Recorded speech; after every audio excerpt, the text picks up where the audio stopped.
Sa mga balitang pambansa, inanunsyo na ng kampo ni dating Pangulong Rodrigo Duterte na hindi siya makakadalo sa pagdinig ng Quad Committee ng Kamara ngayong araw. Ang paliwanag ng abogado ng dating Pangulo, short notice lamang ang imbitasyon ng Kamara. Kaya kahit gustuhin man niya, hindi na makakapunta pang dating Pangulo. Masama rin daw ang pakiramdam ng dating Pangulo at kababalik lamang ng Davao galing sa Metro Manila. Ang mungkahi ni Duterte idaos na lamang pagkatapos ng undas ang hearing para umano maka-attend siya. Hinatulan namang guilty ng Sandigan Bayan si dating Maguindanao Governor Sajid Ampatuan dahil sa kasong katiwalian.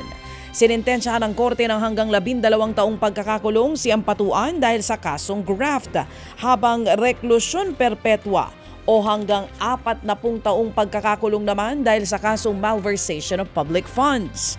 Pinagmumulta rin siya ng korte na aabot sa 393 million pesos. Nagugat ang kaso kay Ampatuan dahil sa mga maanumalyang proyekto sa Maguindanao na nagkakahalaga ng daan-daang milyong piso noong taong 2009.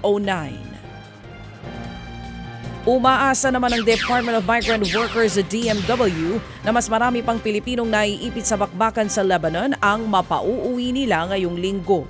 Sa tala ng ahensya, umabot na sa 688 OFW ang napauwi sa Pilipinas.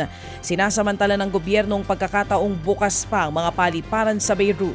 Pero kung sakaling magsara, may nakahanda na raw na backup plan ng DMW para ilikas ang mga Pinoy sa pamamagitan ng mga barko. May mga kausap na tayo, mga ship owners, nakahanda na po yan. Hindi ko lang madedetalye, Sir Ted, kung anong klaseng barko at kung saan ang daungan. Meron na tayong inihahanda sa larangan na yan. Yan po ang tinig ni DMW Secretary Hans Kakdak. Ted Filon at DJ Chacha. Ngayon, nasa Radyo 5, 92.3 News FM. Monday to Friday, 6 to 10 a.m.